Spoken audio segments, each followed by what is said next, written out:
Dan Campbell gave what's his name a hug, gave and he said, I'll see you in 2 weeks. Is that what he said? That's what he said to him. Now you can argue about that. The question is, of course, the question on the table right now is, do I go? Do I go Monday night? And I say, it's Monday night. I couldn't go. They played here October 22nd. I couldn't go. Why? Because it was Simchas Torah. And it conspired against me because the Vikings played in my hometown and I couldn't go because it was Simchat Torah. And they lost. They lost 30-20. It was the worst loss they had all season this last time. But I don't know. You never know. You don't know what's on the store. And it's going to be, it's not going to be cheap. But I will tell you, people said to me, they said you complained about the fact that you didn't go in October and now you have a perfect chance to go. You better go. You better shut up and go. So we'll see. I don't know. I'm going to think about it. Because the other thing is that if I want to really see the game, I'm not going to pay, forget how much I'm going to pay to go in the building.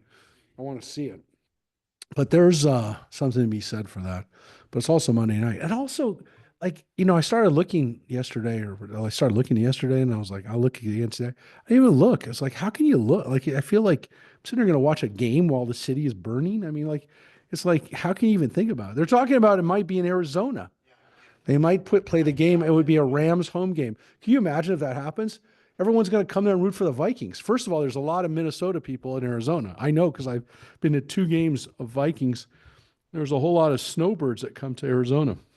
And then everyone in Arizona hates the Rams.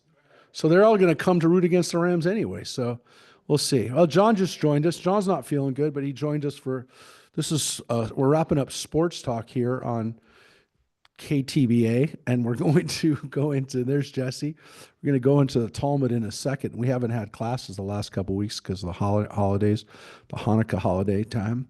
And, but we have a class today, and John and Glory were not there today, but they had pizza. They still got their pizza in there. Didn't you, John? Oh, yeah. You got your pizza. Yeah. Were you going to the football game on Sunday or Saturday, whenever? Monday night. It's Monday Night Football. That's what we were just talking about, John. You're just catching the tail end of that. Yeah, I have to ruminate on that. But as I was just I did win fantasy football this year. I mentioned that the trifecta of winning fantasy football, having the Dodgers win and winning the Vikings win, I pretty much have to leave the world at that point because it's not going to get any better. I don't know. I'll have to drop the mic and say, I'm out of here because it ain't going to get any better. I'm 2/3 of the way through. Yeah, I won fantasy football, which is a very competitive thing with us. It's not that bad. But yeah, I won this year. I had a really good season, and I owe my success to patience and fortitude and just a lot of dumb luck. But and I also owe it, ironically, to Jahmyr Gibbs, the running back from the Lions, who had an amazing. I had him as my first pick. I had Jahmyr Gibbs and I had Josh Jacobs from the Packers. I had the 2 rivals to the Vikings running backs, and they both were great. Joe Burrow. And Joe Burrow, who ended up doing well. Believe it or not, I also had Jared Goff as my backup. So those are my 2 quarterbacks. So I was pretty set.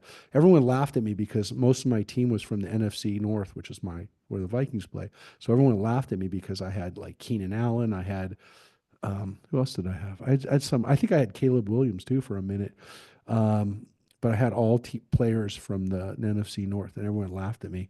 And it turned out I won because guess what? The NFC North is the best division of football. So you can all laugh at me because the Packers, the Vikings, and the Lions all went to the playoffs. So there you go. Only the Bears didn't go. And they even were not doing bad, for the first half of the season. There was a point in time where the NFC North had really lost to almost no one except for each other. So look it up. And then the Bears just fell apart and they fired their coach and they became the normal Bears. They became a bear fire. Anyways, that's the sports talk for today. You know why we're laughing at you? Why? Because you actually care about this stuff. I care enough about it that I care. Yeah, I mean, I care in the sense that I still care about I used to like basketball too, John. Then it was really bad, but I Oh stopped my God, watching please. basketball a while ago. What, So what, what's, the what's more Lakers. important The is Lakers were the taking, ultimate. Wait a second. The Lakers are the ultimate team because they started in Minnesota and then wound up in LA. And so they have championships from Minneapolis, and then they have a champion oh George God, Mikan. And you know who else was on the? Yeah, do you know who else was on the Lakers? Bud Grant, the coach of the Vikings, played for them in the early '50s. He played for the Lakers. Yeah, look it up. Bud Grant was a Laker before he was a Viking. So there you go. So it was easy, and they're purple and gold. The whole thing was beautiful. But yeah, then the Lakers. Man, it's a long story. But yeah, Showtime Lakers were a team. I wasn't too little. I was 15. I was 14, whatever. I was 11 or 12 when Magic came here. So, ugh, they were so good. what's more important is Mike said he would wait in line to get in case you didn't hear him. wait. Hey, Oh, hey, there she goes. Joanne just mentioned the Pistons, the Pistons, the dirtiest team in basketball, and she brought it up. Bill Lambier. Bill Lambier went to a Who? competing high school of mine. Michael Jordan, she just said, was a dirty player. Okay, fine. On par with Bill Lambier, the dirtiest player of all time. The whole team. What are you talking about? The Auburn, what do they call it? The riot in Auburn, or whatever they called it. Stop, please. What's more important is I think Yeah. Lori and I got sick on a plane. So hey, David, we may be looking you up, my friend, because Oh, wait, I don't know if David's on yet. Yeah, he's on. Yeah, he's on. Yeah, he's I on. think I got to fly private from now on. All right, stop. I will tell you, Tracy, I told, I think I told John this morning. Didn't I tell you this? That Tracy's plane tried to land. Tracy was coming in from Oakland last night, another wonderful town. Not Oakland, Michigan, Oakland, California. As she came in from Oakland last night, her plane was supposed to land at Burbank at 8:30. They made two approaches. They came in, they had to go back up because of the wind, and then they circled a little bit, and then they flew back to Oakland. They didn't land at LAX. They flew back to Oakland. So she had to go back to Oakland last night, stay there again, and then came in this morning. And then we had to try to figure out how to get her from the LAX because she ended up flying in LAX. How to get in from LAX? From LAX?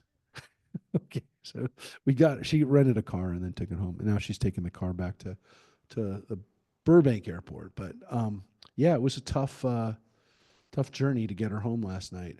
But yeah, it's a disaster. And she took some pictures of the fire from the plane, and it was just terrible. Did you when you came in? Yeah, yeah. It was. I'll just show you one of the pictures she took. Was horrific coming in. But you could, yeah. This was. I mean, this was the. This was the. That's Palisades from coming over the coast. I mean, usually you'll see fire up here in the hills, right? But not here. And then I showed some people. I shared with you what happened to our friend John Shaver, who's now, he's the pastor from who went to Israel with us, and then he was at my dinner. He's my good friend over the years, and I'm going to show you right now what happened to his church in Palisades. Just yeah, the one in the Chabad, but this is the United Methodist Church. This is that's the steep. They have like a tower. It's a gorgeous old tower they had, and then this is the front of the church on Via La Paz, off of Sunset. Is it all destroyed, or did they knock it down? I don't know. I mean, this is the church, and then this is the school across the street that also burned. But that happened today, by the way. So it made it through last night, and then today it burned. So that's the tower. That top right there is the church tower, and then that's the church building right there. And the building goes around the corner too. That's crazy. The Chabad burned, the one that's nearby, and as far as I know, at least as of tonight, Kehilat Israel, the big synagogue there, which is actually Reconstructionist, is still standing, thankfully. But then, of course, the Pasadena Jewish Center, which is the conservative synagogue for that area. Yeah, it's one of the few synagogues in that area, and it's Glendale, Pasadena. Um, there's a Reform synagogue, Temple Sinai in Glendale, and then the other synagogue that serves that area is Pasadena Jewish Center, which was a synagogue that they did, they did, they did. The Torahs were evacuated at both Chabad and the Pasadena. Yeah, yeah, but I don't think anyone. Look, the Pasadena Jewish Center is a little bit. I mean, both of them are in residential areas, so both of them, in order for them to be destroyed, a lot of other things had to be destroyed too. It wasn't like it's up in the hills. I mean, there's some synagogues and churches, like if you went down to, let's say, the New Hall Church of the Nazarene, where we tried to get our synagogue built next door to them. If somebody told you that burned, you'd go, yeah, I could see it. It's right on the hillside. I mean, it shouldn't, because it's also right off the street. You'd be able to get fire crews into it. But there's some synagogues, I mean, like ours right here. I mean, can you imagine how many other houses would have to be destroyed in order for our synagogue to be destroyed? And so that's what happened. Not quite as residential in Pasadena, but I've been there a few times. It's a very nice building, and I don't know how these places are gonna rebuild. I'm sure they will, and I'm sure they're not gonna. I'm not. I mean, I hope they do. I'm sure they will. Yeah, I don't know that. I don't know. Yeah, I don't know if they had a woman. I mean, their last rabbi wasn't. They do now. Yeah, well, I think they might be in the rabbinic search already. They had been before, I think. Anyways, yeah, I'm not going to Pasadena. Don't worry. It's one area that I'm not going anywhere, folks. If I go anywhere, it'll be to the pasture of the pasture. But yeah. That being said, there was we haven't had class for a couple weeks, and today we're actually we talked about dreams for a few weeks, and then last week we started talking about other blessings for other things, and that's kind of where we're at. Where we kind of left off. We're towards the end of this book, of this tractate, right? Of this section 60. We're in 60. Yeah, 60a. We did a prayer for healing and finished with some of those prayers. Well, that's also going to be what we're talking about today. And as it turns out, we're actually going to be talking about surviving a fire. That's so weird. I mean, I was going to surprise you with it, but now I told you. It talks about blessings. And so we're going to take a look at blessings for things like this, which are the blessings for being in a city. So here's when you go to a city. Now I don't want to say this is for every city, because there definitely are feelings about like what kind of city you'd have to say a blessing if you went there. I would say that this is a blessing for, like, if someone's going to Detroit. I'm just kidding. I don't mean to say that. I'm only saying that because Joanne is here, but I think she'll see this. Because here's an interesting thing about cities. Because even back then, there were different kinds of security and safety in some cities, right? So the rabbis actually kind of differentiate from that, as you're going to see. And so when you go into a city, there's a teaching. Ben Azai taught a teaching here. Upon entering a city, what do you say? And you say, "May it be your will, O Lord my God." This is this is 20. "May it be your will, O Lord my God, that you bring me into the city to peace." And after he entered the city, he recites, "I thank you, O Lord my God, that you brought me into the city to peace." When he seeks to leave the city, he recites, "May it be your will, O Lord my God and God of my ancestors, that you take me out of the city to peace." After he left, he recites, "I give thanks before you, O Lord my God, that you took me out of the city to peace. And just as you took me out to peace, so lead me to peace, support me to peace, direct my steps to peace, and rescue me from the hand of any enemy or those lying in ambush along the ways." So you can see that there's definitely concern with peace, with being safe and secure in the city. But of course, then there's also safety and security once you left the city. So there's an understanding that the streets could also be dangerous. The highways could also be dangerous.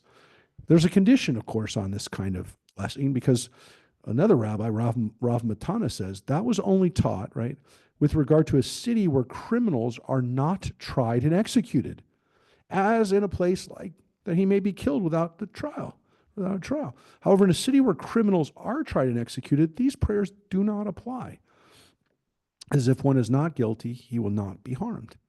So what's interesting about this is that there is a fear, not just of the city, but of the authorities, whether the authorities are the kind of people that would maybe not be friendly to you.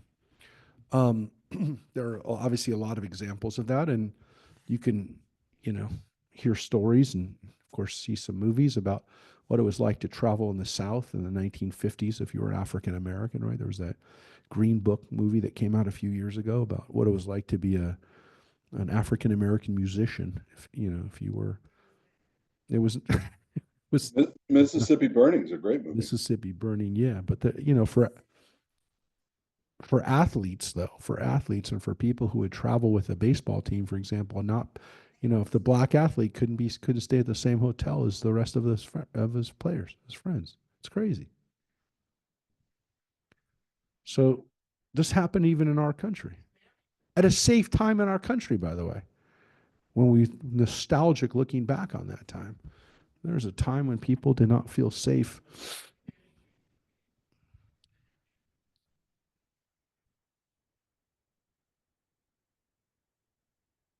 Yeah, I think your point is it wasn't, and it was not just in the South.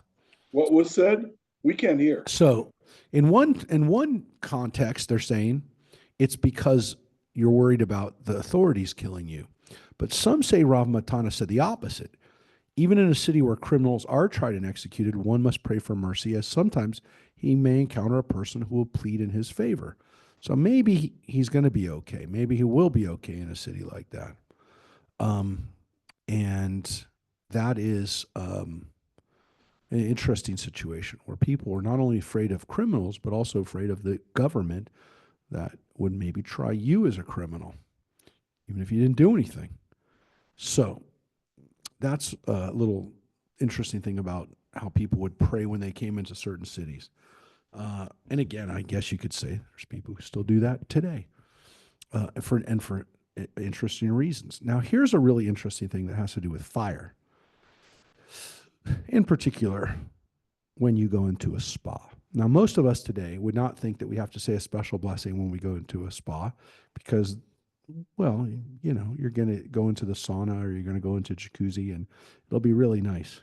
Well, back in the olden times, we're talking about like 2,000 years ago, but probably up to fairly recently, Roman bathhouses, and that's again where the old steam rooms where they kind of were invented by the Romans. They were great at creating baths.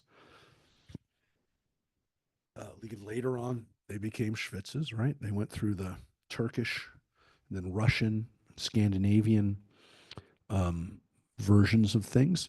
But the way the Romans did it, they created a hypocaust. They would create an area where they would get hot air would come through from underneath, and then they would cover that with water, and the steam would rise from the ground. The problem back then with that system was that the tiles would sometimes bust and you would fall through and you would die. And so there was a huge risk in doing this. Now, the Romans knew this. The Romans didn't care, and they didn't want to die necessarily, but they also knew that this was a risk and they were willing to take it. Clearly, the Jewish people liked the bathhouses and they enjoyed them, and so they partook in them. But there was a real question from the Jewish perspective, was this a necessary thing to do? Is this worth risking your life over? And so it says the sages taught, one who enters a Roman bathhouse where a fire burns beneath the pool of water used for bathing and where there is a risk of collapse says, may it be your will, O Lord my God, that you save me from this and similar matters, and do not let ruin or iniquity befall me. And if ruin or iniquity does befall me, let my death be atonement for all of my transgressions. So please, I hope I don't die, God, but if I do die, let my death atone for me, right? What is at stake here, of course, is that if I die, let it erase the sins and stuff that I've done here. We've talked about this before, and we've seen it, and we'll see it again. This Jewish idea that somehow if we suffer in this world, it will mitigate the suffering that we have in the next world. And so if we were bound to have some type of, we talked about it yesterday, any kind of experience in purgatory, in Gehenna, when we left this world, it was to be to purge out, to get rid of the sins and get rid of the things that we did in this world. So if we die a peaceful death, if we die in old age, but we weren't so great in this world, we have to go through a process of purging in the next, and as we go into the next world. And so we go through this kind of purgatory to get rid of that dreck, because you can't have that dreck in the next world. Whatever that next world is like, it's not a place for that kind of stuff that we have now. Well, if that's the case, the rabbis are kind of saying here that if I die in an accident, if I die in a horrible tragedy, it's not an accident, it's a horrible tragedy. And by the way, fairly painful, really one of the most painful things you could think of. It's burning to death in hot water, hot air. Let that be my purge. Let that be my purgatory. Let that be my cleansing. Interesting, right? So let my death atone for my sins, and so that I don't have to do any more atonement. Because the understanding is that when you get to the next world, if you got through this world without paying the price, you're going to pay it sometime. And that's why when people said, like, well, how does this idea even come from? It's, again, it develops over time, where Jews basically say, if people are getting through this place without getting punished, they're going to get punished. It'll happen in the next world. Yeah, Joanne.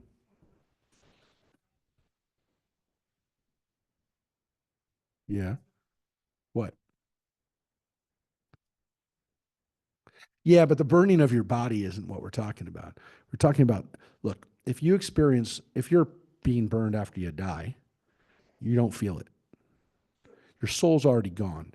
So the understanding here is that as long as your soul suffers with it, or your spirit, if you will, if your spirit suffers in this world, it's to get rid of the sins, which, by the way, implies that if you suffer in this world, you escape the suffering in the next world.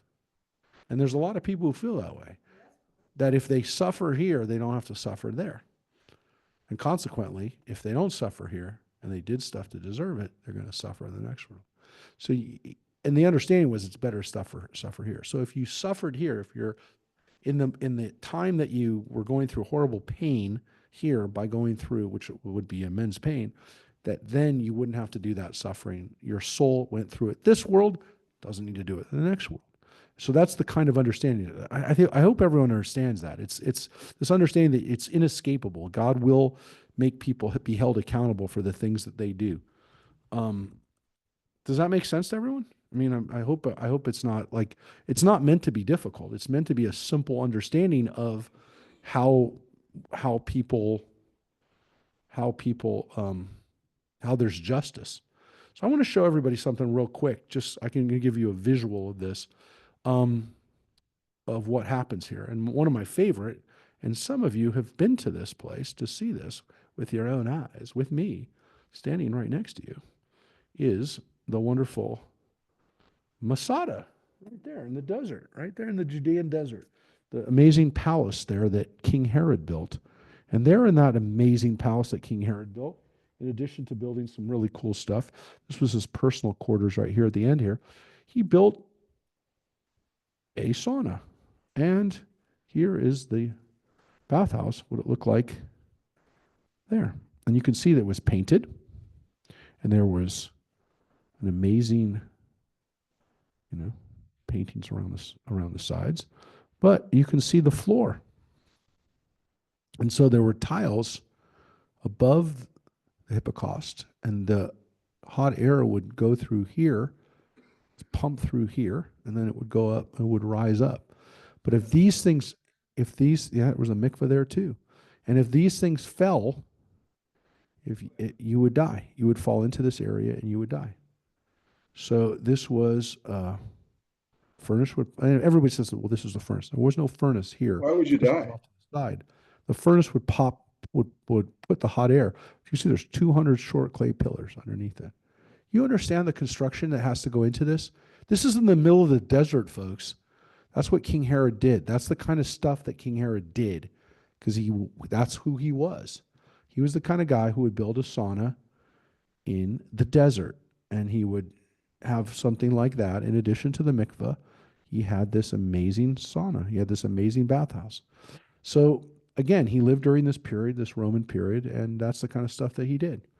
So that's a perfect illustration. When you walk through that, I always think about the Talmud and the story that the Talmud has about why this is dangerous activity. I don't think about it anymore, but it was. And so this was something that we did. Now look at this next line. Abiah said, one should not say, if ruin befalls me, so as not to open his mouth to Satan and provoke him. As Rabbi Shimon ben Lakish said, and it was taught in a Baraita in the name of Rabbi Yossi, one should never open his mouth to Satan by raising at his own initiative the possibility of mishap or death. And whenever you've ever seen anyone go poo-poo, that's what they're talking about. Why? You articulated it. You're not supposed to talk about it. You're inviting it by saying it. You don't want to do that. Never stand next to somebody while they're rolling craps and say, I hope he doesn't roll a 7. Because they have the right to punch you in the mouth if you do that. I would do it. Don't ever do that to somebody. You're manifesting it by saying it. And of course you're not, but you're not supposed to. Or maybe you are, I don't know. Maybe everyone starts thinking about it, it raises the probability. I don't know. All I'm telling you is that this is not something you find a lot. But Satan, mentioned in the Talmud right here, is that he's the one who will do it. And again, it's not that Satan is doing it without permission, right? God is allowing that, but he's the one who's instituting this kind of stuff. So it's not like he's doing bad things. I mean, this is not Satan, the Antichrist.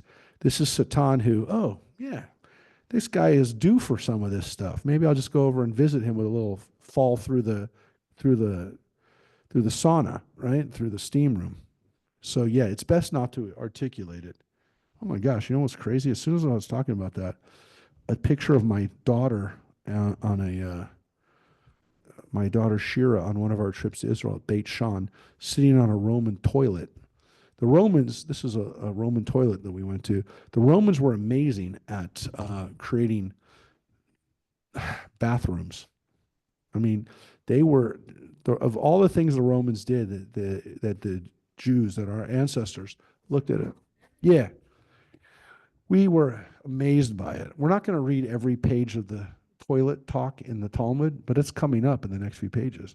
But they were fascinated by it. They just thought this was the greatest thing, that Romans and their toilets and their bathhouses, they were good at it. They were good at bringing in water, getting water out, and making people have a good time in the bathhouse. That was their thing.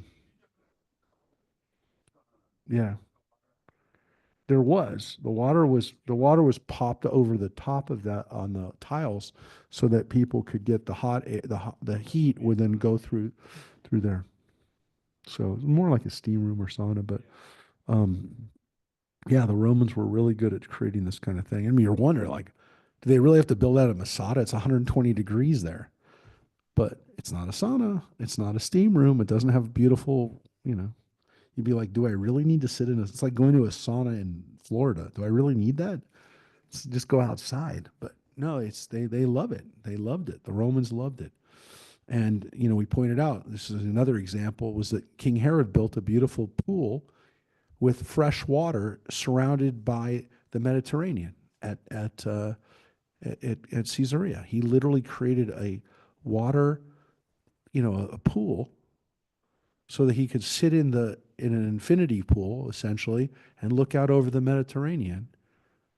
And he's water right in front of him. He could have brought in the water from the Mediterranean. It wasn't Mediterranean water. He pumped fresh water in so he could sit in a beautiful freshwater pool surrounded by the sea.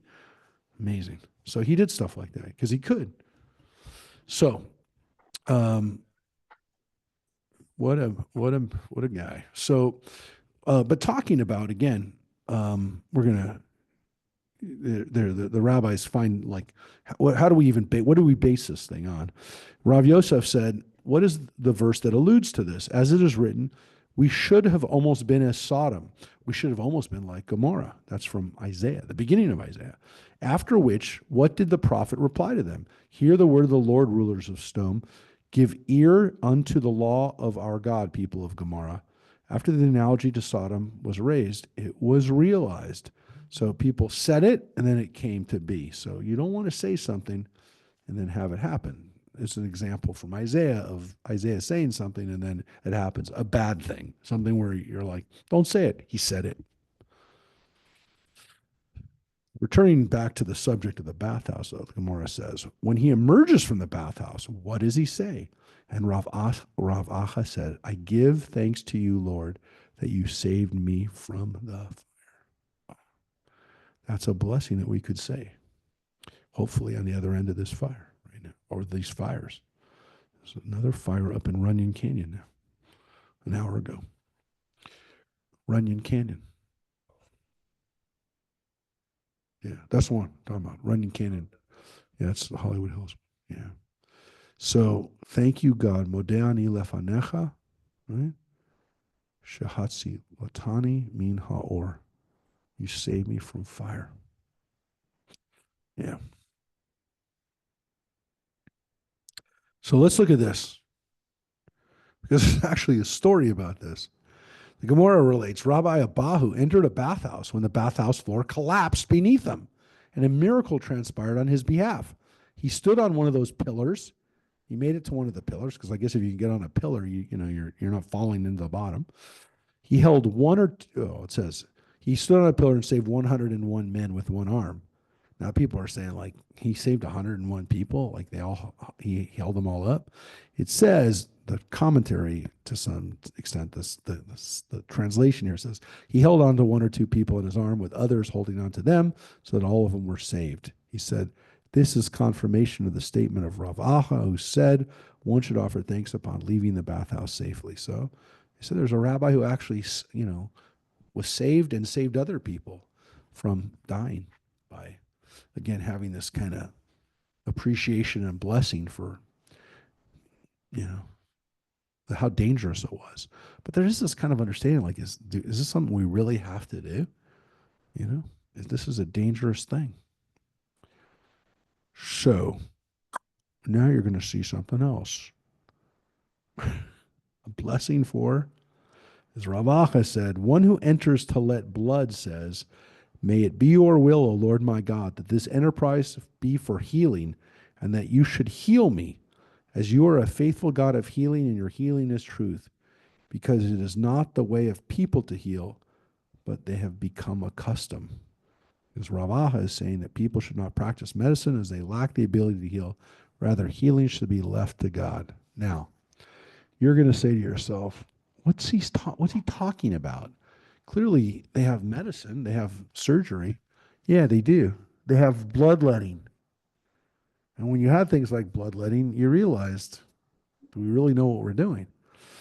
Now, some things, of course, they did have practices for, and they worked. And now we are going back, and we talked about it a couple of weeks ago. Some of the medicinal cures that are mentioned in the Talmud, some of them actually are based on principles that we can observe. We know some of the ingredients, and these things are, this turns out, hey, that is a diuretic, or that is something that can relieve pain, or this thing can actually, create, can help extract, some other kind of toxin if you take it. So there's things that we read in the Talmud that were folk medicine and they worked. But the problem is some of the folk medicine killed you. It was actually going to kill you. It wasn't going to heal you. If you actually could, if your body could naturally fight this stuff, it killed you. So when they talk about it's God who's doing the healing, when they saw two people, one who had, and they both had the same thing, right? You have two people. They both have the same disease. And of course, everyone's going to react differently to disease. But one person goes to a guy who's bloodletting him, and the other one doesn't. But the guy who's having the bloodletting done is paying for it. It costs money. and that guy's dying, but he's doing what medically is recommended. They didn't know what they were doing. And so when people said, well, it's medicinal, what do you do? What do you do? You think you're following a medical course, right? Am I right?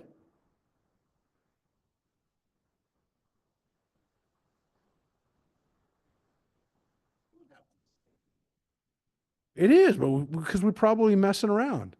Don't you remember? We talked about it before. Star Trek, man. When Bones would talk about how they used to cut people up. You go, they were monsters. They would cut people up, Jim. You know, they didn't know any better.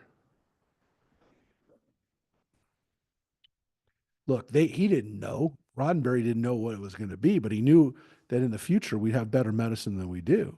Everyone knows we will. Everyone knows we're going to have nanotechnology that's going to cure people from stuff. Here's our friend, right? What killed our president? What killed our president? Our first president, right? We really don't know. But we do know that one of the likely ways that he died was that they bloodlet him. They took out about 40% of his blood. Yeah.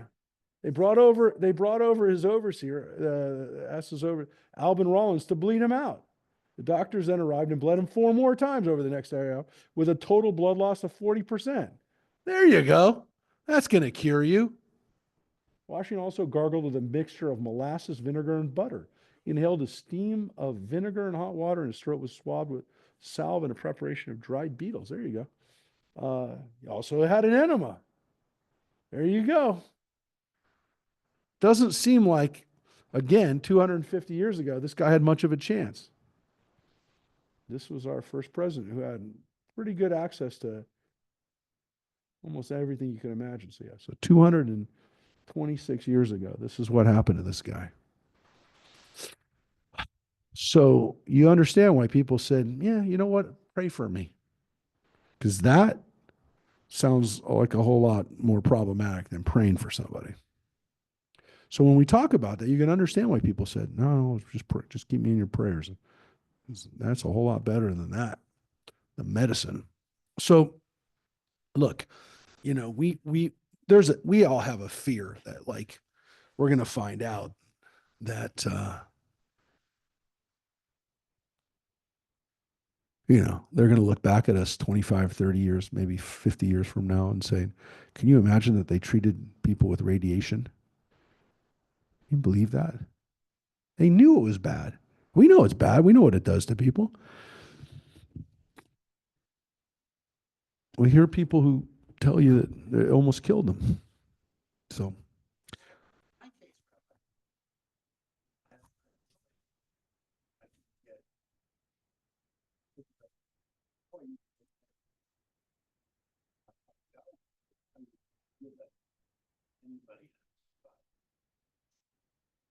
Well, as Mike just said, you're told that the medication could kill you. Kind of scary. You're taking a medicine like that. Look.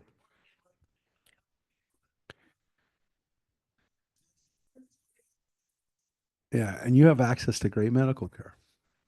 These are not quacks that are telling you this. Listen, we have a friend. I spoke to him a couple of days ago because and some of you know who he is. I'm not going to tell you without asking for his consent, but he almost died. And he's not an old timer yet. He's still in his 60s. I don't know if you're not in 60s, you're an old timer, but he's not in his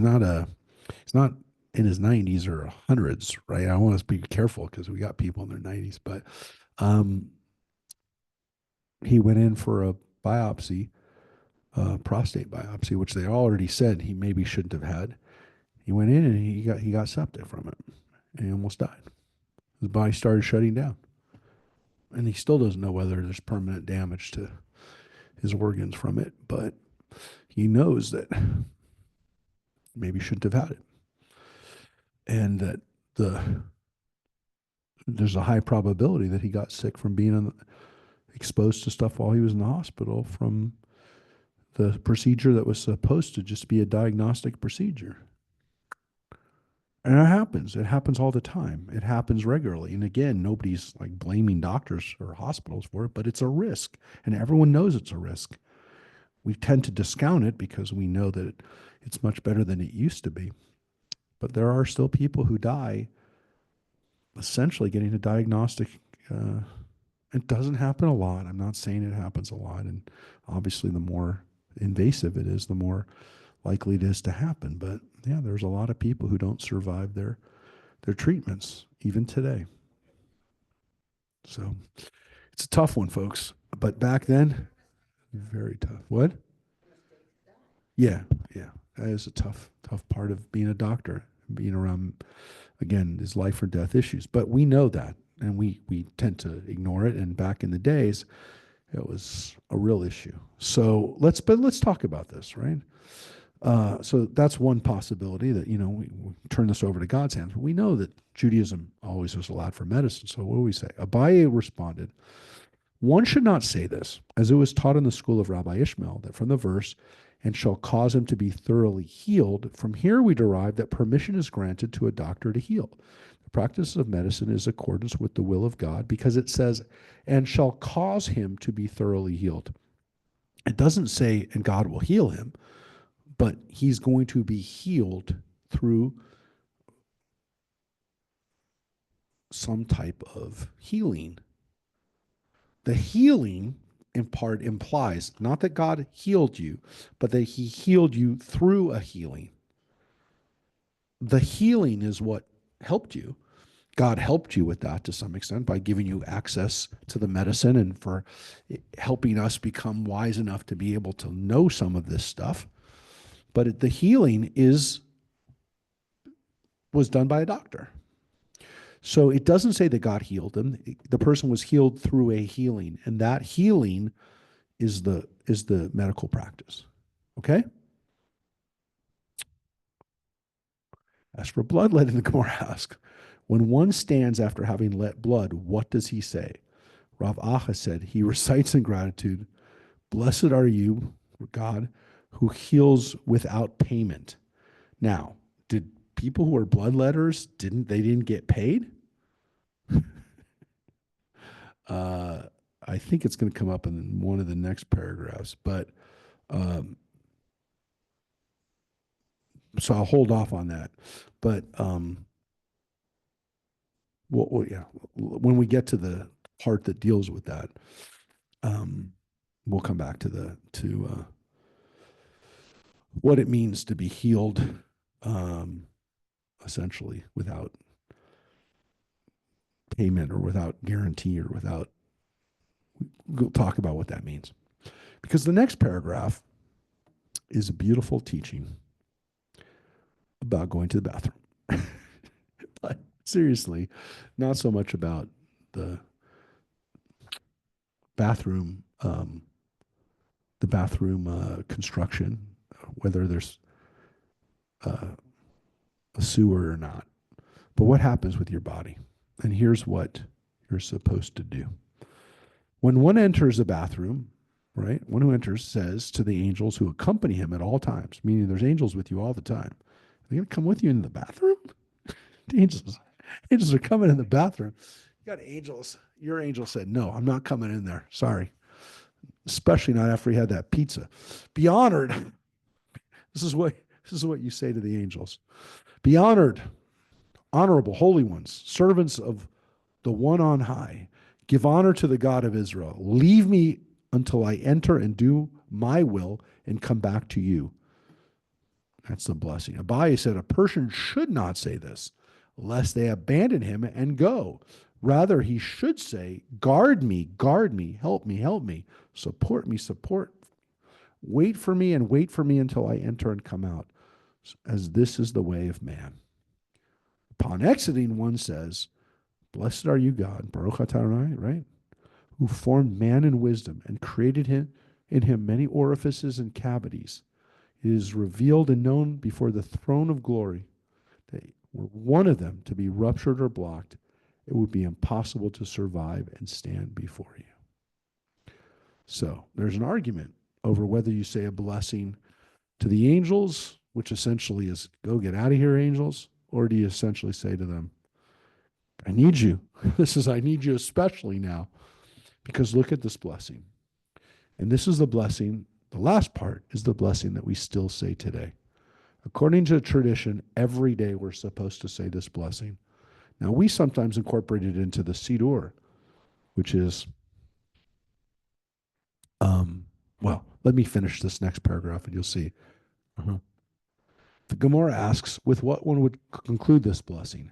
Rav said one should conclude it with the blessings, Baruch Adonai, Rofeh,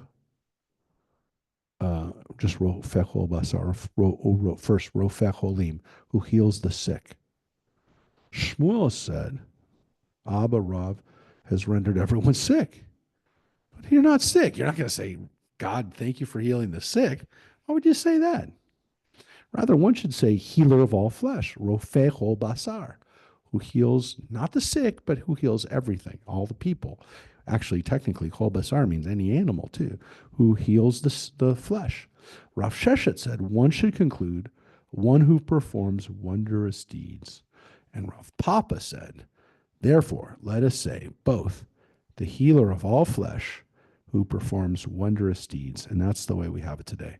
Rofehu basar umafli laso. So the whole blessing again starts off here. Baruch atah Adonai Eloheinu melech haolam, asher yatzar zanam b'chokhmah u'voreh bo nekavim chalalim olalim. And it goes all the way through that. And then you finish with the blessings. Baruch atah Adonai rofechu basar umafli laso. Now you're supposed to say that blessing every day when you wake up after you go to the bathroom. It's literally the first blessing you say, even before, some could argue, before you say the Shema. Why? Because you don't even recognize, you don't have the capacity to fully take on the Shema until you've gone to the bathroom. Because some people, and I'm not going to say who, when they reach a certain age, what gets them out of bed? Not the alarm clock, not, hey, I should wake up now. I got to go to the bathroom. Nobody thinks about anything else. And the funny thing is that as you get older, it gets earlier and earlier and earlier. And sometimes the clock says 3:20 in the morning. But whatever time it is, that is when you know that you are engaged in an act that, thank God, you can, right? Thank God you can. Because if one of those things doesn't work right, if one of those holes doesn't open up, if one of those veins or arteries or tubes doesn't work, you are dead. And in the ancient world, that happened far too easily without any real explanation, without any scans, without any MRIs or X-rays or levels of blood tests that could tell you you've got something in your blood that you're not supposed to have. You didn't know until it was too late. And even then, what could you do? So somebody has a ruptured urethra or something, they're dead. So every one of these holes is a miracle. And the way it works is miraculous. And the more we know about it, it doesn't become less miraculous. It's more miraculous. The way this all works together. So we're supposed to recognize that when our bodies function. And we don't really know that they're functioning until, of course, we wake up and go to the bathroom. But we do also sometimes, that's the first waking moment that we have, even before we can process any other information. So literally, when your body turns on and is working, that's when we say, thank God.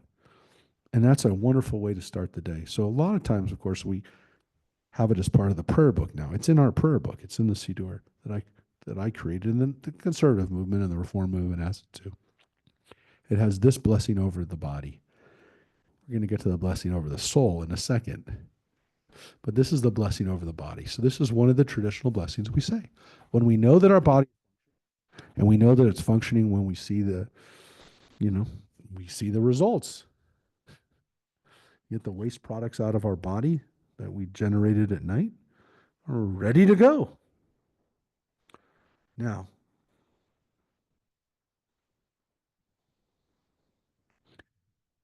Here's the Shema.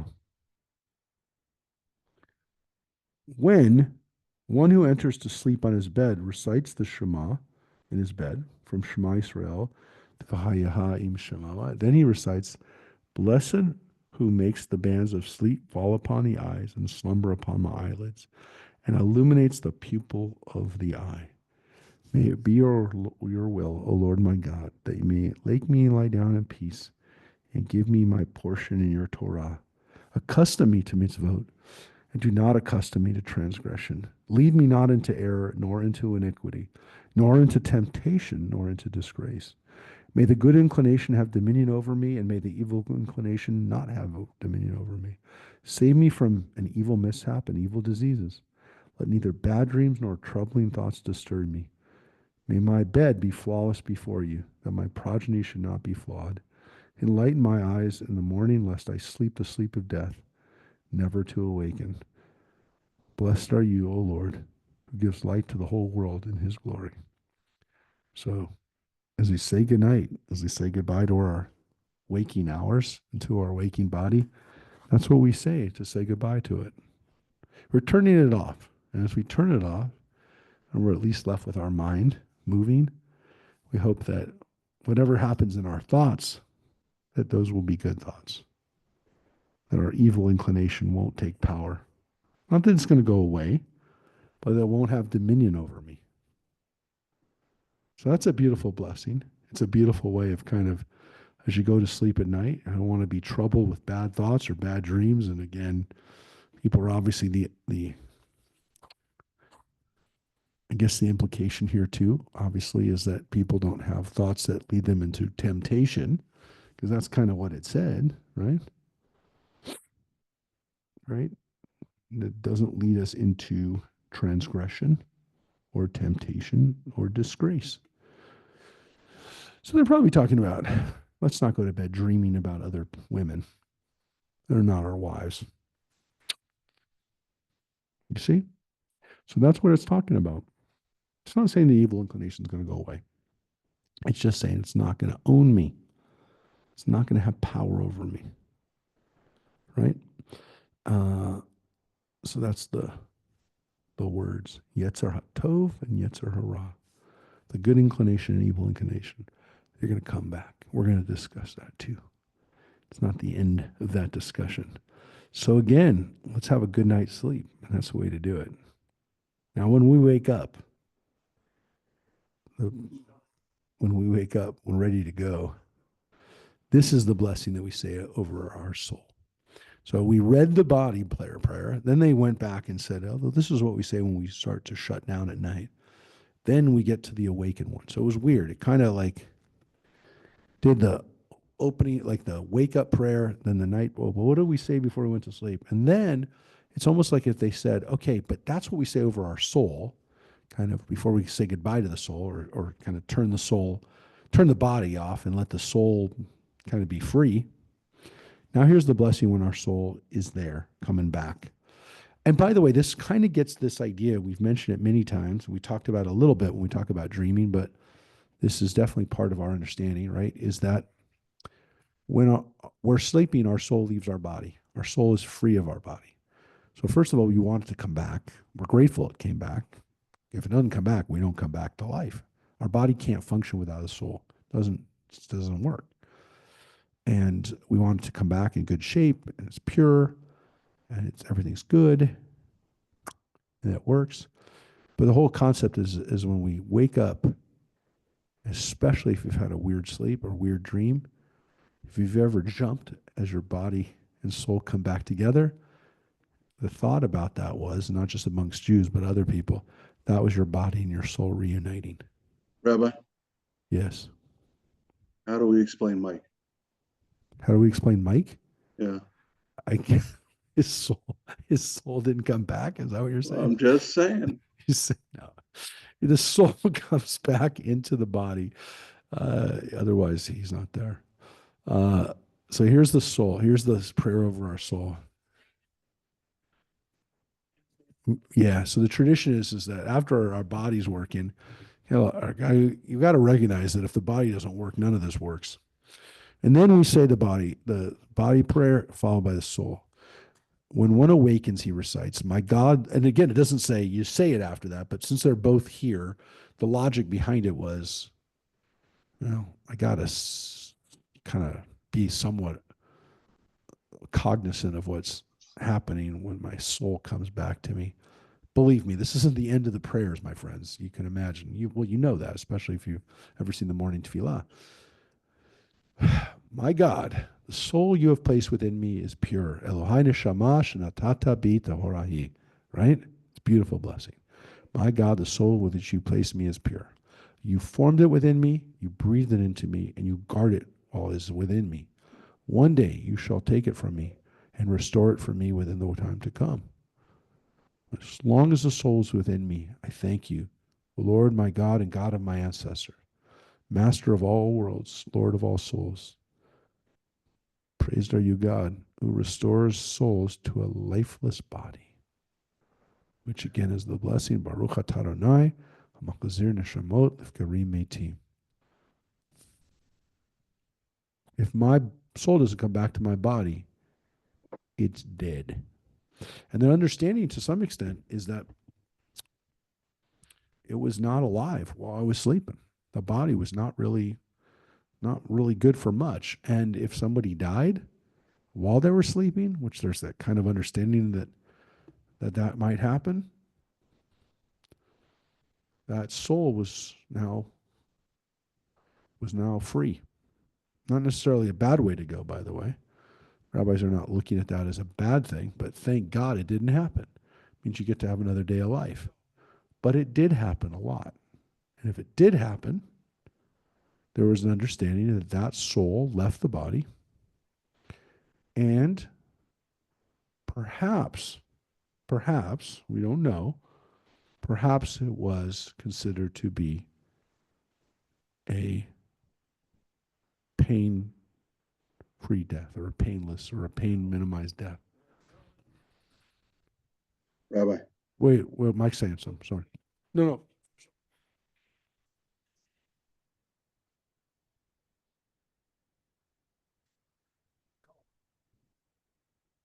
Is that the soul is not in the body?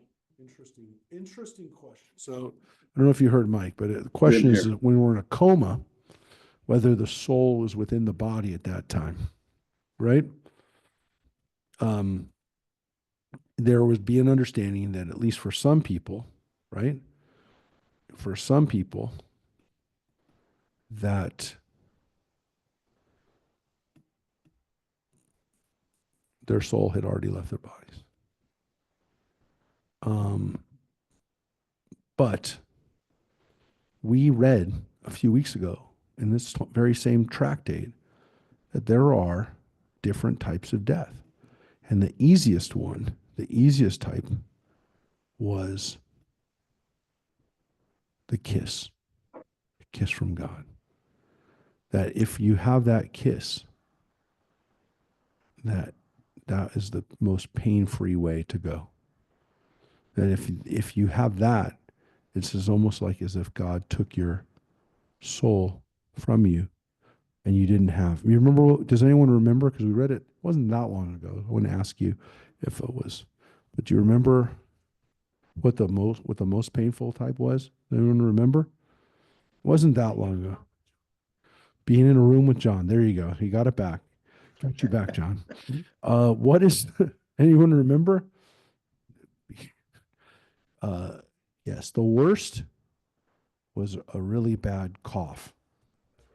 The really bad cough was considered to be the worst way to go out. It was like a whooping cough, or I forgot what, a croup or something. It said something like that was the worst. So they recognize that there's people who leave this world, and it feels like, or it seems like, maybe we don't know, I don't know, but it seems that sometimes their exit is painful. And other people, it seems like it's not painful. So what we pray for is, as pain-free of a death as possible.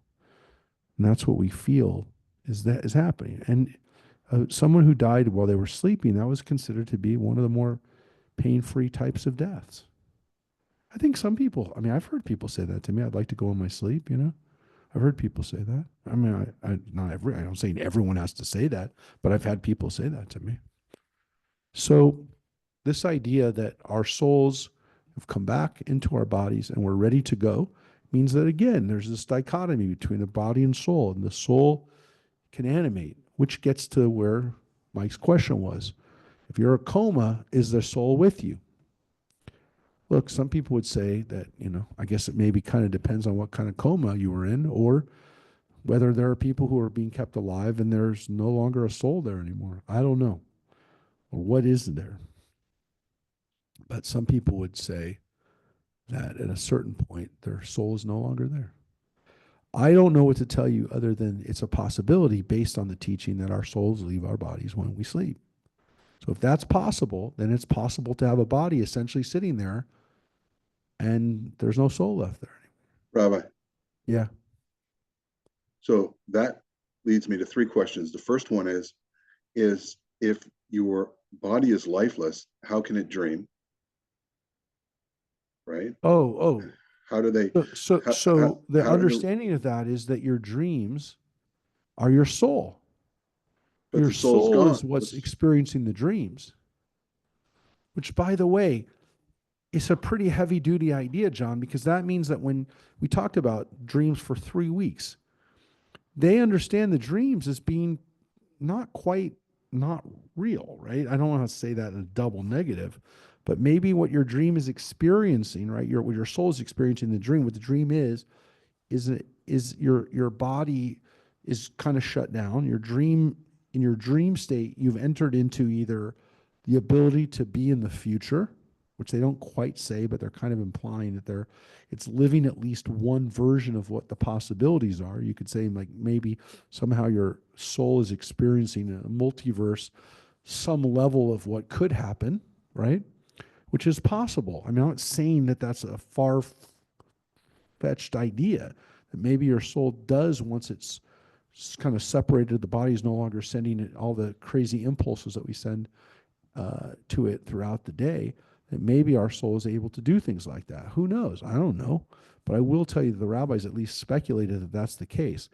To the extent that if your soul is experiencing things that are dreams that are sexual, let's say, or especially with somebody that you're not supposed to be having a relationship with, that there's a consequence to it, which is why we don't want it to affect our Yetzer Hata. We don't want our Yetzer, we don't want our soul affected by it. We don't want to be tempted. We don't want to have the understanding is there's a consequence for dreaming those kinds of things. Now you're going to say, well, that's not fair. If you dream something, it doesn't mean you're going to do it. But let's face it, if your dreams are a manifest, if your dreams are a reflection of what you want to do, then it becomes problematic. If somebody found themselves dreaming or obsessing about a woman that was not their wife, as somebody else's wife, there's going to be a consequence to that. That could really be a problem. So you can dismiss it and say it's stupid, or it's not true, or it's not a soul, or whatever you want to say. Fine, I get it. But there is a consequence to it. There are consequences to it. So can you change that? I mean, the understanding, of course, would be that you could, because before you go to sleep, you pray that God helps you in that time when you're vulnerable. Kind of the understanding being that your soul is naturally gravitating a little bit more towards God anyways, and with the right type of direction, you're not going to send it off in the bad direction, that maybe God can help it while you're there being in a good direction, that your soul can be in a more conducive, positive experience than what would be if you're sending it off to its not good places. Because to some extent, look, by the way, you can, again, this sounds stupid as we're talking about the soul leaving the body and all this other stuff, but what we now know too about, I was just reading an article about this today about the way our brain functions, that we actually, through our actions, help change our personality, right? So we actually, you can start conditioning your personality in certain ways by doing certain things. And you could actually change personality characteristics by doing certain things. If that was the case also for the things that we dream about or we think about or we're consciously or subconsciously doing, that means that we actually can change for better or worse the things that we do in this world when we're actually in control of our body and soul. So to some extent, our body sometimes gets our soul into trouble. And it does it during the waking hours, and it can also, to some extent, help drag it down during our sleeping hours too. Because if our body is kind of in control of our soul, it's not going to be doing good things. And so that's kind of what this idea of our soul, it by nature is pure, but we drag it down both at night and during the day, especially during the day. And again, this idea that the things we think about at night, right? That I'm in, having dreams about positive things too, right? So that's where it says bad dreams or troubling thoughts. Troubling thoughts. Yeah.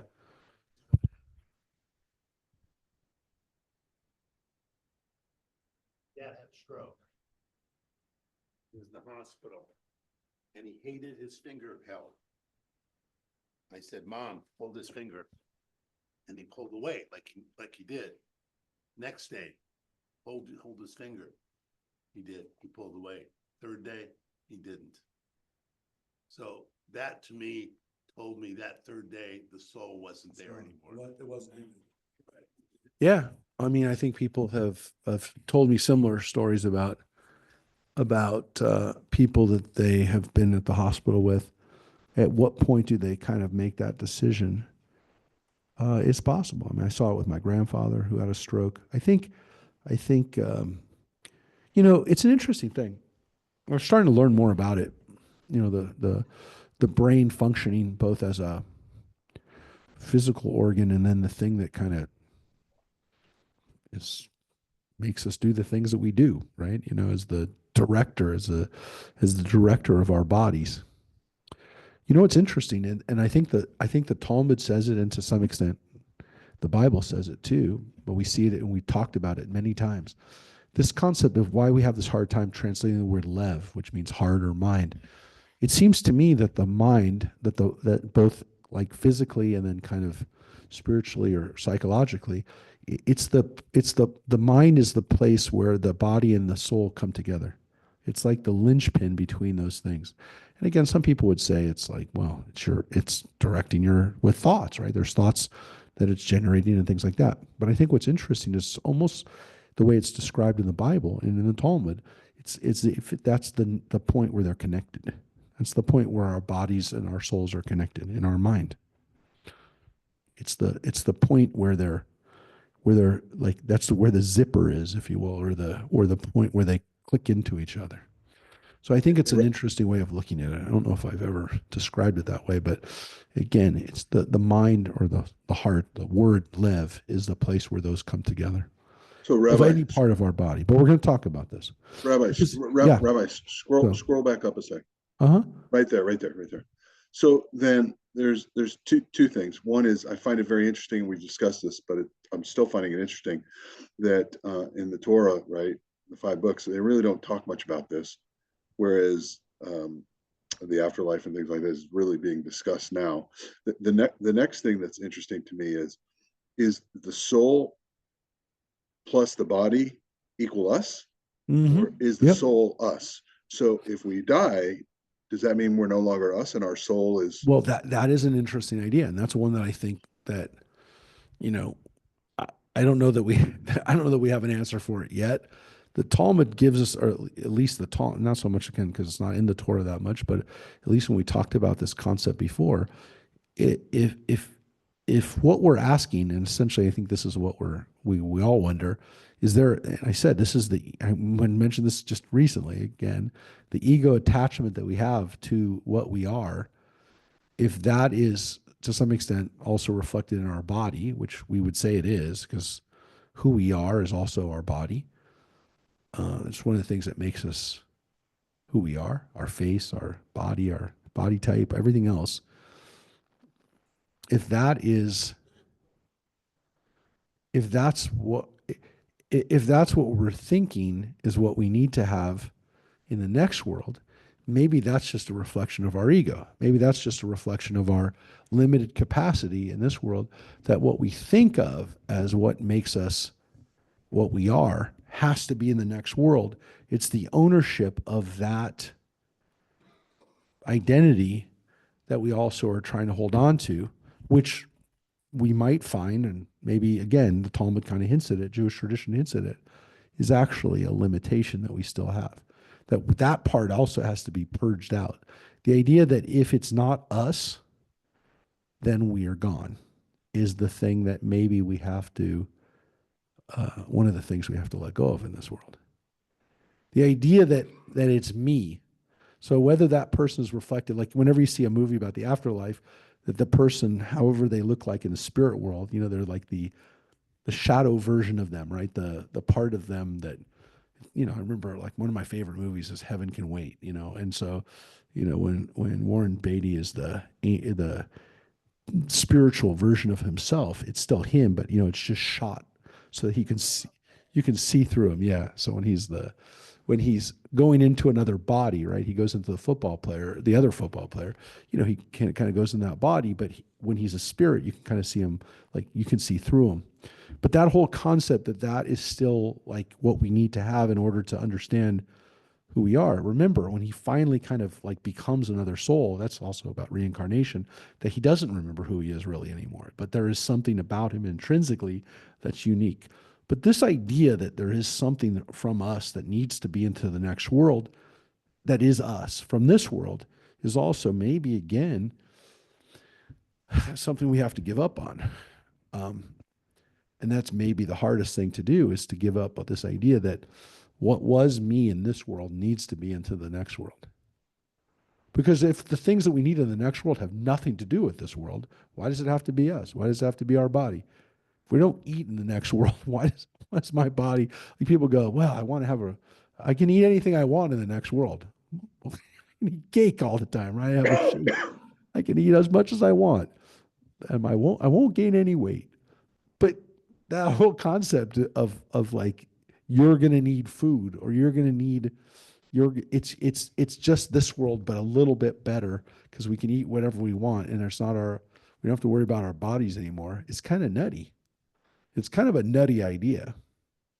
And at least again, we talked about it yesterday when we read the line from Proverbs, Ner Adonai Nishmat Adam, that the flame of God is the soul of man, that maybe that spark, maybe that flame, maybe that energy doesn't need to be us anymore. That energy that we've been sustaining in this world. And if you want to say, well, yeah, so what's the point? Why does it have to be us? Because the understanding that God has given us this spark in this world to nurture by our good deeds, by the things that we do that bring light to other people, that energize other people, or whatever you want to say, makes that soul, that energy even bigger. That good stuff, the more of that we create, is maybe what our job is in this world. And if that's what we're supposed to create, then it doesn't have to be us anymore. We've just increased that spirit, that energy that now goes into the next world. So to me, that's kind of what is being talked about here. I think they all hinted at it. The hardest thing is, again, just to give up this idea that that energy has to be Joanne or Mark or John, or Mike, or Mary, Jesse, whoever else, David, Cheryl, everybody here, that energy is uniquely ours. That idea is something that is very hard for us to give up on, because again, that's how we get through this world, by being an individual, by being an ego. We have to have that. But do we have to have that in the next world? I'd say the text at least gives us, the Jewish tradition at least gives us the possibility that we don't need that in the next world, that part, we're much bigger than that. So that's a possibility. So at some stage, then, this body becomes a shell. This body is simply something that returns back to the earth as dust. It doesn't really matter, because this part is done. But the hard thing, of course, the rabbis kind of give us throughout, is that it's hard, because being in a body, we have bodily needs and bodily wants and bodily functions and bodily desires that make it a difficult journey for the soul here. It's not easy. There is that recognition, which is why that last blessing says, God, There's a lot of problems here. There's a lot of temptations. There's a lot of thoughts. There's a lot of stuff that's going to hurt that soul from being the way it should be. So this is some big stuff. I mean, this is not, this is what I take away from this in this understanding. And again, maybe some of the stuff that I've seen in this world and some of the things that I hope for in this world and in the next. So let's look at these blessings, which become part of the Berachot HaShachar, the morning blessings. Because the rabbis say, not only do we say a blessing over our body and a blessing over our soul, but we say some really interesting blessings over little aspects of our bodies and our souls and the way that we go about our life. So when we first wake up and hear the sound of a rooster, which, by the way, this doesn't happen to us all the time. It just so happens that my neighbor has a rooster, by the way. I mean, he has more than one rooster. And I don't think it's legal for him to have a rooster, by the way. So every time I look at, we pass by, I always think to myself, if this guy ever really annoys me, I'm just going to call the animal control people and say, this guy's got roosters. He's not allowed to have roosters in our neighborhood. There's no way that that's legal. I've been told many times when people have stayed in our house or been there, you have to be there in the morning to hear it. But when the rooster goes off in the morning, that's your alarm clock, my friends. It's not that loud, so I'm going to say, and usually I'm up before the rooster anyways. But if you're not up before the rooster, it gets you up. And when you hear the sound of the rooster, you say, right, Baruch atah Adonai Eloheinu melech haolam, who has given the heart, or understanding, the instinct to distinguish between day and night. Specifically that rooster, because you and I, we know when it's day or night. But the rooster really knows when it's day or night. And they make a noise when that happens.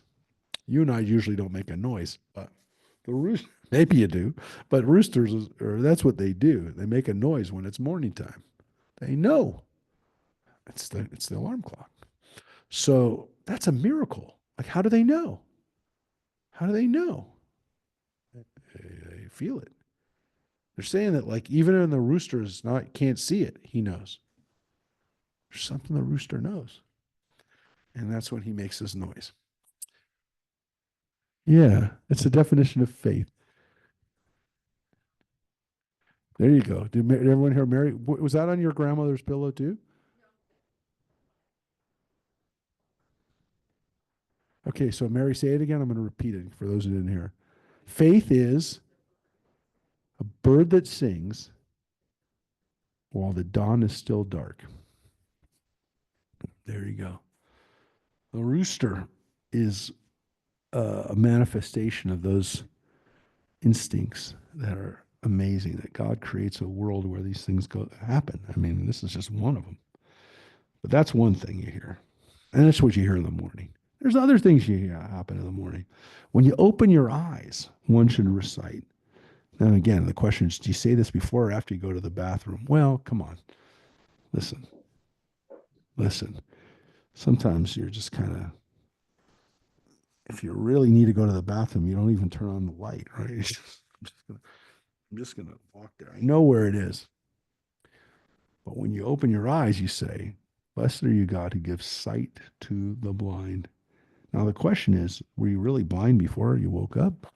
I don't know. Your eyes were closed and your mind wasn't processing stuff with the visual cortex the same way. Though what we know now is that rapid eye movements are created by our brain trying to see things. Even when our eyes are closed, we're still getting images in our visual cortex. What we see in our minds is causing those rapid eye movements. Pretty amazing, right? And that those things are firing off at night. But now we understand a little bit more, but we recognize that that's a miracle. There's a real question, by the way. Does someone who's blind, can they ever say this blessing? Can they say this? They don't see.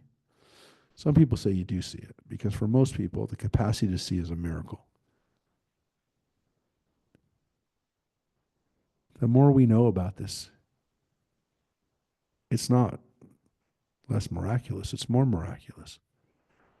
The firing of millions of neurons that give us the ability to recognize things because we see them and we then know how to process that. It's amazing. It's a miracle. Upon sitting up straight, one should recite, Blessed are you who sets the captives free. Now, by the way, that's not necessarily standing up as a captive, is a recognition of that. But this understanding that like standing up becomes a recognition that God makes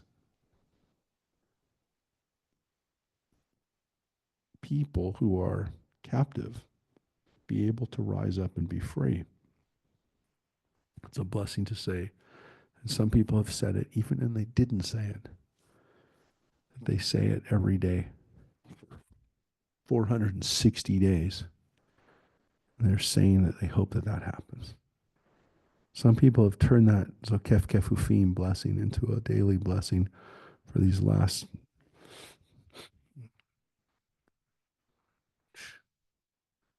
for one baby, 95% of its life in captivity. Holy. Upon dressing, one recites, "Blessed are you, God, who clothes the naked as they would sleep unclothed." Now, that little extra translation, that extra little bit there. Not everyone sleeps unclothed, but for the people who did sleep unclothed, you're now putting on clothing.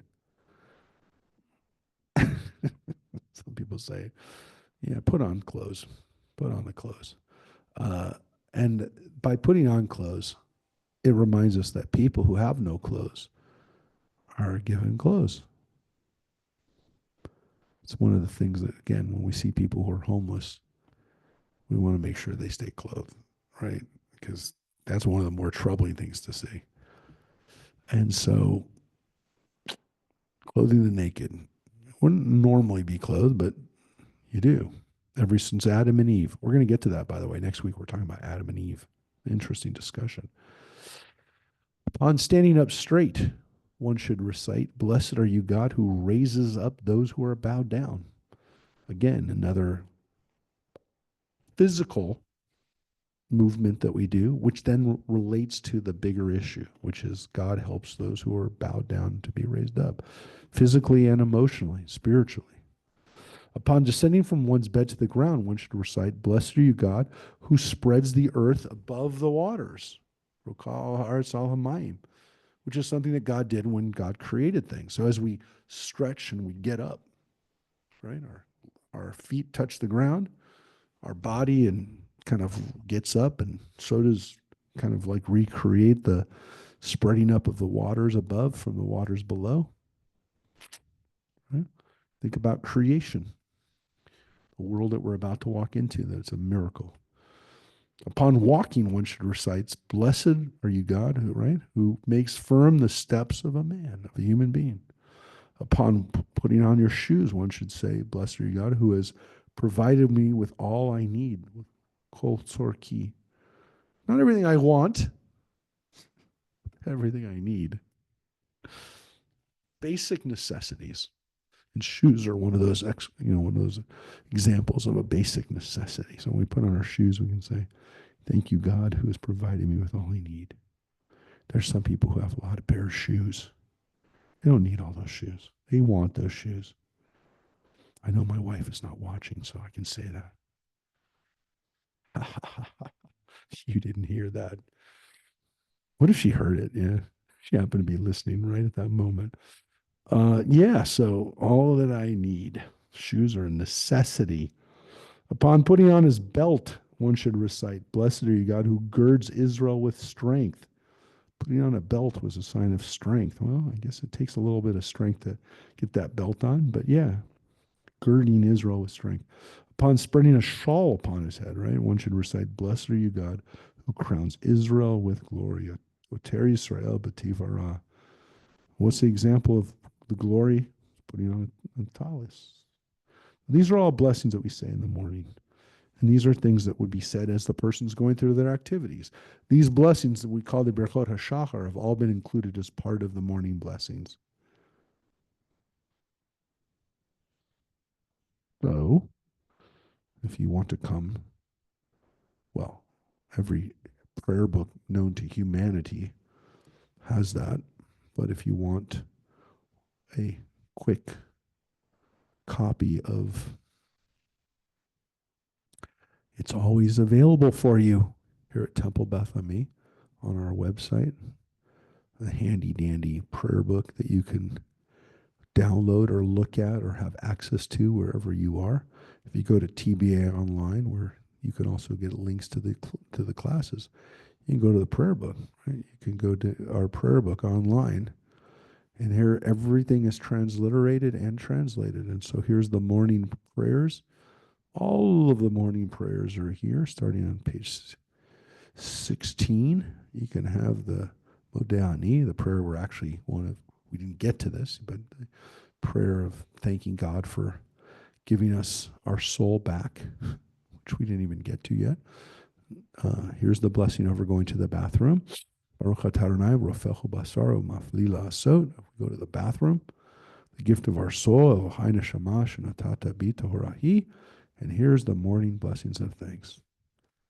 Baruch atah Adonai Eloheinu melech haolam. And there they are in English. For raising up those who are bowed down, for endowing our people with courage, for crowning our people with glory, clothing the naked. Now, you can see one of the blessings traditionally was for making us Jews. Shasani Israel, for making us Jews. If someone was Jewish, they wouldn't have to, if they weren't Jewish, they didn't have to say that. But for people who are Jewish, and for thousands of years, the only people who would ever say those blessings would have been Jews. They can say that blessing with pride, to say, thank you, God, for making me a Jew. Even though during the darkest times of our oppression, Jews would wake up and say, thank you, God, for making me a Jew. Now, so not all of them are here.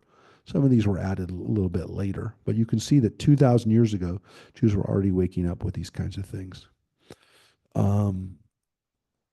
So here's some of the other blessings we didn't get to yet.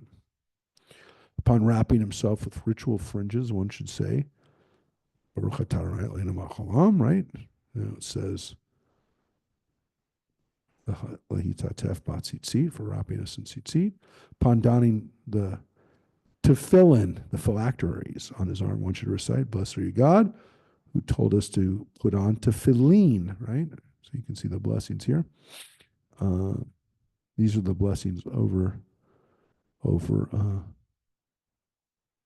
mitzvah tefillin, and then we're going to this other blessing, which we're supposed to do when you wash your hands, which is a blessing. You're supposed to do this before you eat. You're supposed to do it when you wake up. Wash your hands, you say, and again, some people would say this is the ritual washing of the hands. It doesn't necessarily have to be the hands washing that you did when you went to the bathroom, but at a certain point where you're feeling like you're doing a holy washing, a washing where you're actually putting kavanah into it as a washing of making ourselves holy and pure. Praise to God who has commanded us to washing of hands, not all netilat yadayim. But there's also a blessing for washing your face. And this becomes part of the morning blessings as well. When you wash your face, you say, who removes the bands of sleep from my eyes and slumber from my eyelids. Those eye googs that you have in the morning, right? That's what my daughters call them, eye googs. If you have eye googs in your morning, especially when our dog has those, they don't like it when the dog has eye googs in there. But that dust that turns into the eye googs, they don't like them. You wash them off. You say, praise to you, God, who removes the slumber from my eyes. Now I can get to work. Oh, great. My wife just texted me. She said I made fun of her. No, she didn't.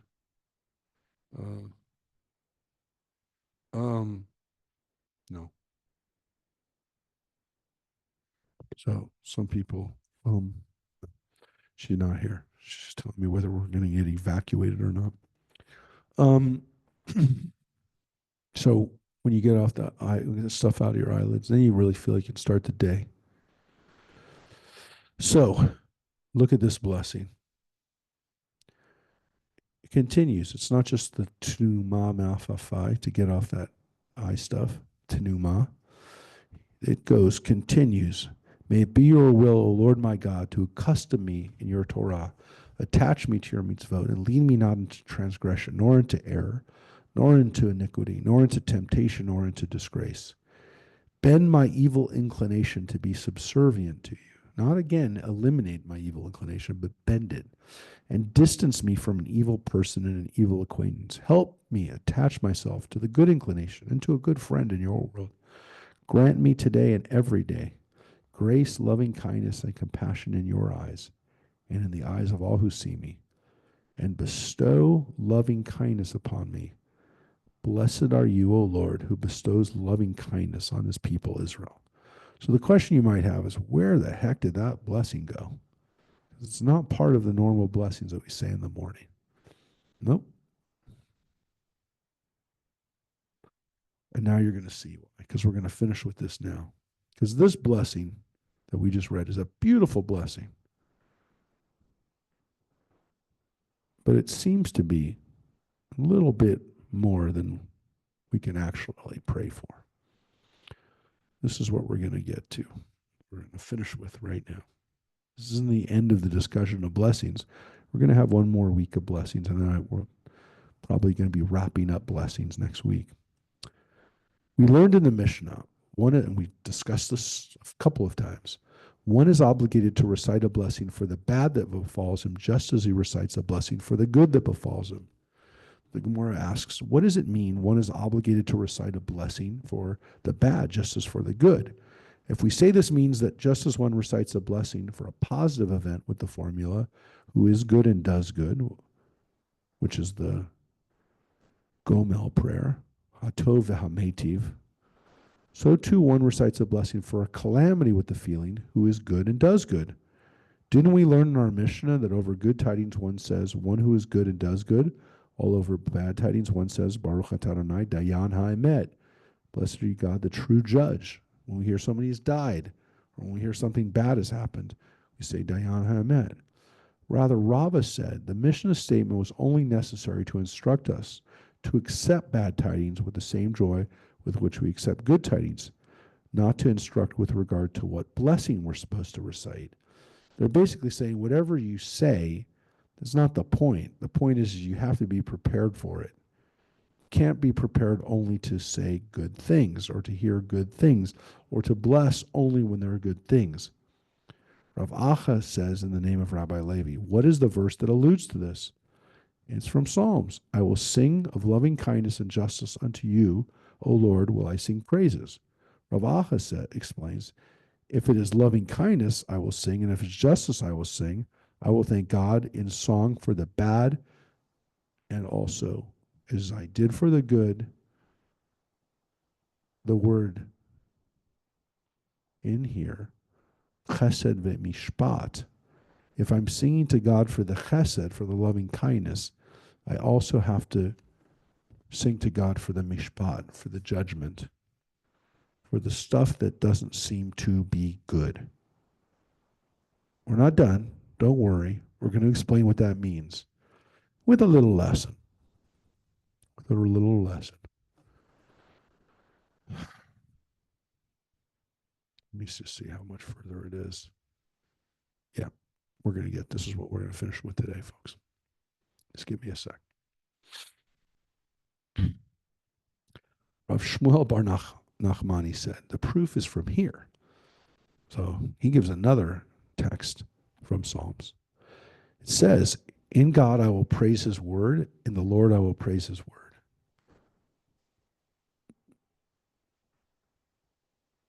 The Gemara explains that in God I will praise his word is in the revelation of God's attribute of benevolence. In the Lord I will praise his word. That is the attribute of suffering. Even if God brings suffering to bear on me, I will still praise him. So the words in Psalms are Ahalel davar be'Elohim, Ahalel davar ba'Adonai. So the phrase ba'Adonai, by Elohim, and then by Adonai, indicate that they're both aspects of God's existence. A punishing form of God and a benevolent form of God. And all of them we praise. This is all God. It's all God, right? Now here's the problem. If God punishes us, and that's still a same God, it's not like there's a dark God and a light God, which the Persians believed in. They believed in a dualistic situation where there's dark God and light God. So it totally makes sense that we pray to, we recognize the different forces. Jews couldn't have that. God had to do everything. Rabbi Tanhum said, proof is from here, as it is stated, I will lift up the cup of salvation, I will call upon the name of the Lord. I found trouble and sorrow, but I called upon the name of the Lord. Now, those are both next door lines in Psalms 116. I will use the cup of salvation, but also in trouble and sorrow, I call upon the Lord. The rabbi said, the rest of the rabbis, other rabbis said, the Lord has given and the Lord has taken. Blessed is the name of God. A very famous line of Job that we're going to read in a few weeks when we get to Job. When his suffering starts, Job says, blessed are you, God, for the things you give me and for the things you took away. A lot of people say this at a funeral. They still say this at a funeral. Rabbis will oftentimes intone that phrase. I used to do it. I don't like it. I don't do it anymore. Not that I don't believe that death is part of life and that God is controlling it. I just don't think that when Job said it, he was saying it as a recognition that, well, we'll see it when we read Job, and you can come to your own conclusion about it. But even though it's about loss, I don't think the lesson from it is really the lesson that we need to hear at a funeral.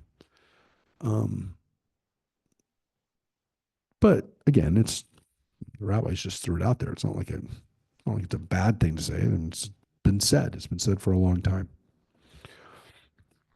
But there's a certain understanding, as we're about to see. Rav Huna said, that Rav said, and that Rabbi Meir said, and so it was taught in a Baraita in the name of Rabbi Akiva, one must always accustom to say, everything that God does, he does for the best.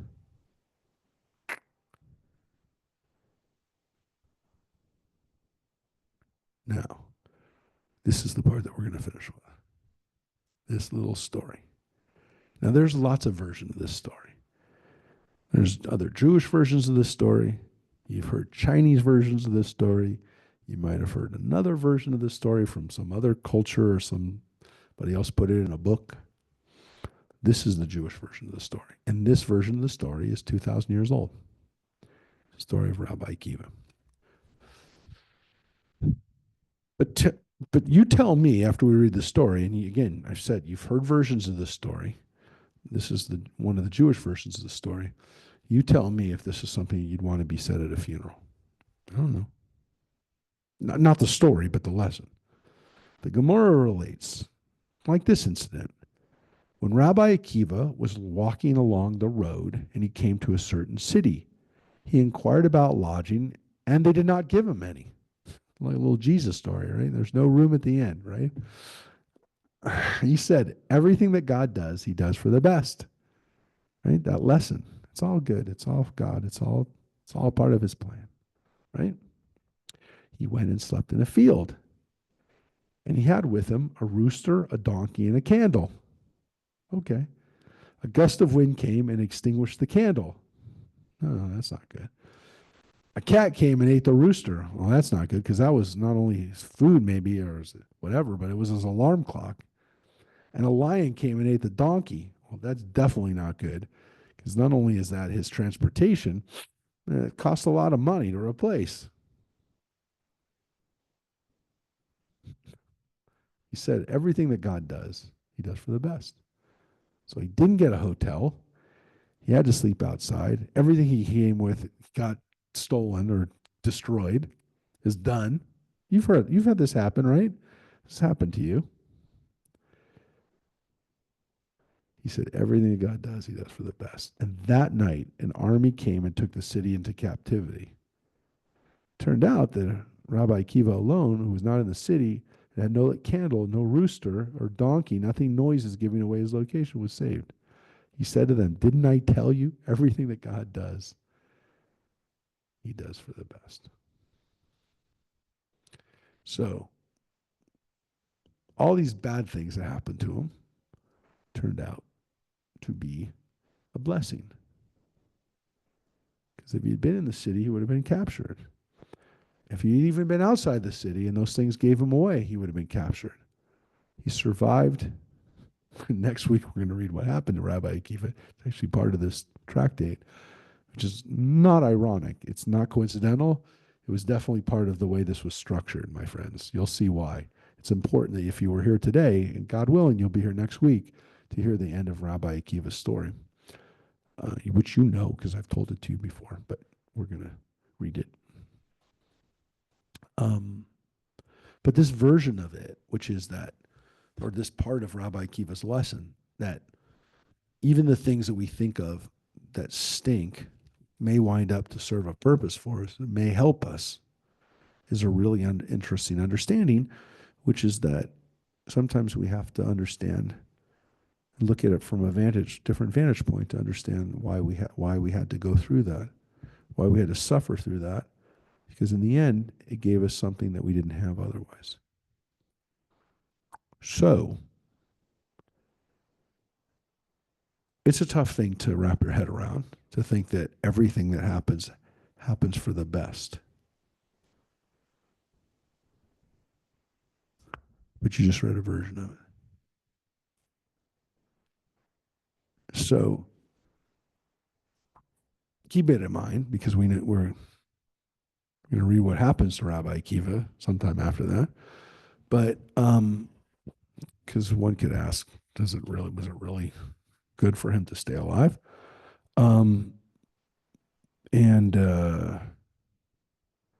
Yeah, when we come back next time, we're going to read that. No, we'll read a little bit more because we have enough time. But we're going to read one more thing that. No, we could, but yeah, we'll read. We'll leave early. We'll leave with that, because again, if we understand that everything that God does is for the best, it maybe is not a good translation for it. It may be that there is a purpose for it. It does say for Tov, which we generally translate Tov as good, but also we can also say it has a purpose. It's part of what has to happen to some extent. Now, does that make sense? Exactly. Is that what had to happen? Did the Holocaust have to happen for there to be an Israel? Was that the trade-off? Is that what people believe? Yeah, there's a lot of people believe that. That's how they make sense of things. So this concept that this all has to be part of God's plan is based on the idea that there's a God who cares about the world, and there's a God who has a plan for everything, and so therefore the plan must be going according to some kind of plan. But if that plan requires the murder of 1.5 million children, what is that plan? How is that good? And it's a tough one. Right? It's a tough theological thing to wrap your head around. The rabbis who wrote this 2,000 years ago, they knew from that stuff. So before you say, well, they didn't understand the Holocaust, that's not true. As we read about Rabbi Akiva, they knew people died horrific deaths. So before you say, yeah, they just didn't know, they knew. We think 1.5 million, perhaps 2 million Jews were killed in Israel during the time of the Romans, during the rebellion time, during those 4 or 5 years. So that's a lot of people, folks. In the ancient world, that would have been well more than 6 million. So 1 million people who got killed at a time when there was maybe, 75, 100 million people in the world, that's a lot of people. Now there's 7 billion people, would be the equivalent of, 300 million or something like that, 400 million people roughly that would have been killed. So it's a lot of people. So just don't minimize it and say, well, they didn't know, and it's only 1 million people, and back then there weren't as many people as we have today. So it would have been a tremendous tragedy.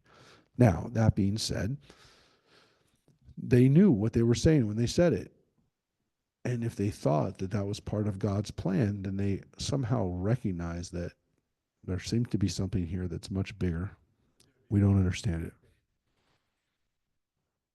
Correct.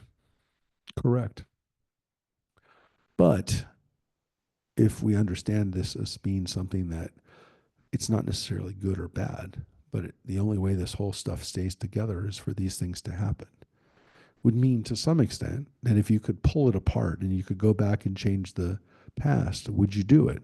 That's the whole question. If you could go back and shoot baby Hitler, right? If you could kill baby Hitler, would you do it? Not from from the standpoint of the ethical issues of killing a baby or killing a child. You could say, I'll go back and kill. Yeah. If you could kill, a bad person at the time when they were about to do the bad thing, and not when they're a little kid. That was not the argument. It was, would you do it because you're killing someone who was innocent at the time? How many people does a person have to kill before, in 1933, can you kill him when he's already articulated the fact that the Jews need to be, whatever. The point is that if you did that, one could make the argument. I'm not saying this is what the rabbis were saying, but you could say you can't go back. You can't do that, because if we did have the power to do that, the whole timeline and the whole way that humanity has existed falls apart. Yeah. So maybe I'm influenced by that, Mike. Maybe I've been influenced by the butterfly effect and everything else that people have written about speculative fiction. No, I know, but I'm just saying, you can't say you're not a big fan of Stephen King. You're not a big fan of everything the guy wrote. The guy just wrote 4 more books while we said that. So the guy, we don't love necessarily everything Stephen King wrote, but if you think about how much that guy's written, it's affected us. But again, he was not the first person to write about it. It's Isaac Asimov wrote about it. There's people who've wrote speculative time travel fiction. What was that one that came out years ago that I read as a kid? You had to read in school. It was about stepping on a butterfly. That was the butterfly. They killed a butterfly that changed the history of humanity. People have thought for a long time that if you could, so if you pull these things out, if you take these things away, that the whole way that we get to where we are today is not possible. So maybe that's what they're saying. Again, maybe that's my justification for what I find to be a difficult line to sit with, which is that it's all for the best. There's definitely people who feel that way, and they're very comfortable with the way they go through life. So I'm not going to say that it's a bad way to go through life. I can't go through life that way. I can't go through life saying it's all for the best in that standpoint. But that's the place where we're at. So we'll come back next week. We're going to be reading the last few weeks, and we will be reading about the horrible end. I already gave it away if you didn't know, of Rabbi Akiva, but the lessons we take away from it, which are definitely not bad lessons. So folks, I want to tell you that let's hope and pray for the people who are fighting these fires, and for the weather that will protect, again, as many people as possible. And gosh, I just hope that tomorrow we will have not just a better day, but I can't even believe what's happening right now. So thank you everybody for at least getting my mind off of this stuff for a little bit of time. And let's just hope that tomorrow will be an easier day for all of us, and for especially the people that are being most affected by it. So thanks everybody, and we'll see you soon. And take care. Thanks, Rabbi. See you, everybody. All right. Thanks, Bye. Rabbi. Bye, Thank you, everybody. Rabbi. Bye-bye.